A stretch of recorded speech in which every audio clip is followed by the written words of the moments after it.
देखिए फ्रेंड्स, हम synonyms antonyms देख रहे हैं, तो चलिए उसी सीरीज को आगे बढ़ाते हैं। आज मैं आपके लिए कुछ और सिनोनिम्स एंटोनिम्स लेके आया हूँ जो इंपॉर्टेंट्स हैं और जो प्रीवियस ईयर एग्जाम्स में आए हुए हैं और एक्सपेक्टेड है कि वो अपकमिंग जितने भी एग्जाम्स होंगे, चाहे वो सीजीएल का हो, सीएसएल का हो, एमटीएस, सीपीओ या बैंक्स हो या एनडीए, सीडीएस, सभी एग्जाम में आने की उम्मीद है। तो चलिए, हमारा पहला जो वर्ड है वो है एम्बुलेटरी। देखिए, एम्बुलेटरी मीन्स क्या होता है? एम्बुलेटरी क्या है? किसी अंग से संबंधित है, यानी हमारे पैरों से संबंधित है। पैरों का हमारा क्या काम होता है? चलने काम होता है। तो एम्बुलेटरी मीन्स होता है टू एबल टू वॉक और मूव अराउंड, यानी जो व्यक्ति चलने में समर्थ होता है या फिर चारों तरफ घूम सकता है, वो कैसा होता है? एम्बुलेटरी होता है, यानी चलने लायक। चलने लायक ऐसा व्यक्ति जो चलने लायक होता है उसको हम एम्बुलेटरी बोलते हैं। अब इसका सिनोनिम्स अगर देखें तो इसका सिनोनिम्स क्या होगा? एबल टू मूव, जो चलने लायक होगा, ठीक है। मूवेबल, चलने लायक। अनस्टेबल, अनस्टेबल मीन जो स्थिर ना हो, एक जगह पर स्थिर ना हो, जो चलता रहे, तो उसको क्या बोलेंगे? अनस्टेबल। तो ये भी क्या होगा? इसका सिनोनिम्स होगा किसका? एम्बुलेटरी का।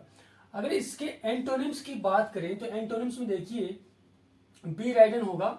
बी राइडन मीन्स क्या होगा? स्थिर या जड़, स्थिर या जड़, बिल्कुल जड़ होना, बिल्कुल भी मूव नहीं होना, या अनमूवेबल हो जाएगा इसका, अनमूवेबल, ठीक है। या अगर एंटोनिम्स और क्या हो तो स्टेबल हो जाएगा, ठीक है। तो ये क्या हो गया? इसके एंटोनिम्स हो गए। देखिए एग्जांपल से देखते हैं।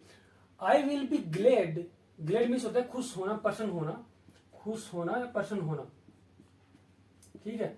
खुश या प्रसन्न। ग्लेड मीन्स क्या होता है? खुश या प्रसन्न। ग्लेड क्या है? एडजेक्टिव है। आई विल बी ग्लेड, मैं खुश होऊंगा, व्हेन, मतलब जब, I get out of this wheel chair, जब मैं इस व्हील चेयर से उठूंगा, एंड एम्बुलेटरी अगेन, और मैं दोबारा चलने लायक बनूंगा, ठीक है। तो एम्बुलेटरी मीन्स क्या होगा? चलने लायक, ठीक है। अगला जो हमारा वर्ड है वो है सरकमस्क्राइब, ठीक है। सरकमस्क्राइब। देखिए सरकम का मीन्स हो गया है, क्या हो जाता है कि किसी को रिस्ट्रिक्ट करना, लिमिटेड करना। तो सरकमस्क्राइब मीन्स क्या होगा? रिस्ट्रिक्टेड और लिमिटेड, यानी जो एक निश्चित चीज तक लिमिटेड है, रिस्ट्रिक्टेड है, यानी वो यही काम कर सकता है, इससे आगे नहीं जा सकता है, यानी किसी की लिमिट है, वो लिमिट को वो क्रॉस नहीं कर सकता, तो उस व्यक्ति को हम क्या बोलेंगे? सरकमस्क्राइब बोलेंगे। इसका अगर सिनोनिम्स की बात करूं, देखिए सिनोनिम्स क्या होगा इसका?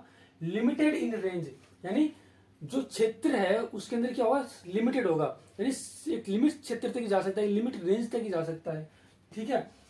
एंटोनिम्स की मैं बात करूं, देखिए अनबाउंडेड हो गया, ठीक है।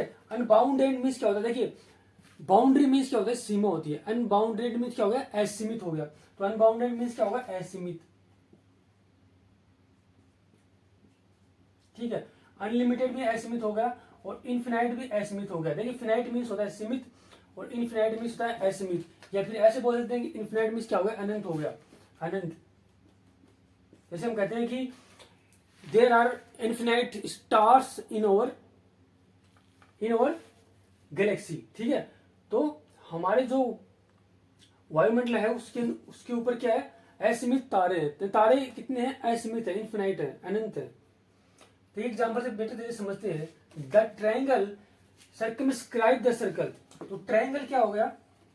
ट्रायंगल मीन्स त्रिकोण है, वो सर्कमस्क्राइब कर रहा है, लिमिटेड कर रहा है किसको? सर्कल को, ठीक है। तो सपोज कीजिए ये कि ये क्या है? सर्कल है, और इसमें मैंने क्या ट्रायंगल बना दिया, तो क्या होगा? सर्कल लिमिटेड हो गया नहीं, ठीक है। तो यही हो गया था ट्रायंगल सर्कमस्क्राइब द सर्कल, ठीक है। तो सर्कमस्क्राइब मीन्स क्या होगा? सर्कमस्क्राइब मीन्स होता है रिस्ट्रिक्टेड और लिमिटेड, यानी सीमित, सीमित हम इसको बोल सकते हैं। तो देखिए फ्रेंड्स, अगला जो हमारा वर्ड है वो कंजियल है।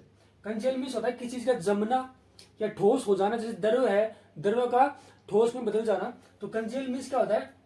जमना होता है।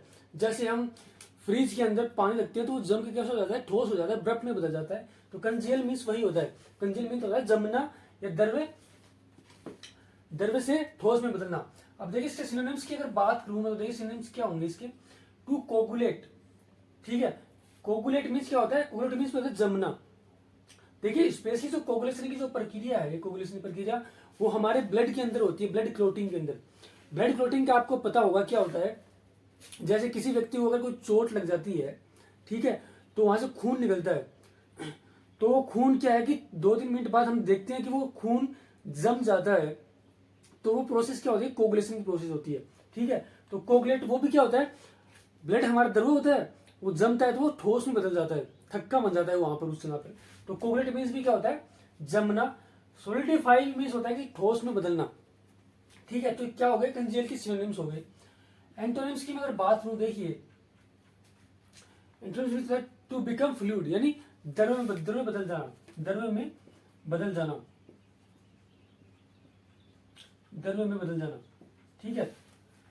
तो ये क्या होगा, टू बिकम फ्लूइड, द्रव में बदल जाना, या इसको लिक्विडिफाइड बोल दो। लिक्विडिफाइड में क्या होगा, इसका एंटोनिम्स होगा लिक्विडिफाई, लिक्विडिफाई इसका एंटोनिम्स हो जाएगा। अब एग्जांपल समझते हैं, देखिए we waited 3 hours for the coagulation of blood, हमने 3 घंटे तक ब्लड की थक्का बनने का इंतजार किया। अब देखिए 3 घंटे तक उसने ब्लड की थक्का बनने का इंतजार किया, इसका मीन्स ये होगा कि उससे काफी ब्लड बहा है 3 घंटे।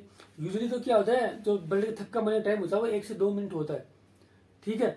अगर 3 घंटे तक उसके ब्लड का थक्का नहीं मिला है, बना है, इसका मतलब क्या है कि काफी ब्लड उसका बॉडी से बहा है, तो मीन्स उसको एक बीमारी है, उसको हम बोलते हैं हीमोफीलिया, हीमोफीलिया बोलते हैं उसको, हीमोफीलिया।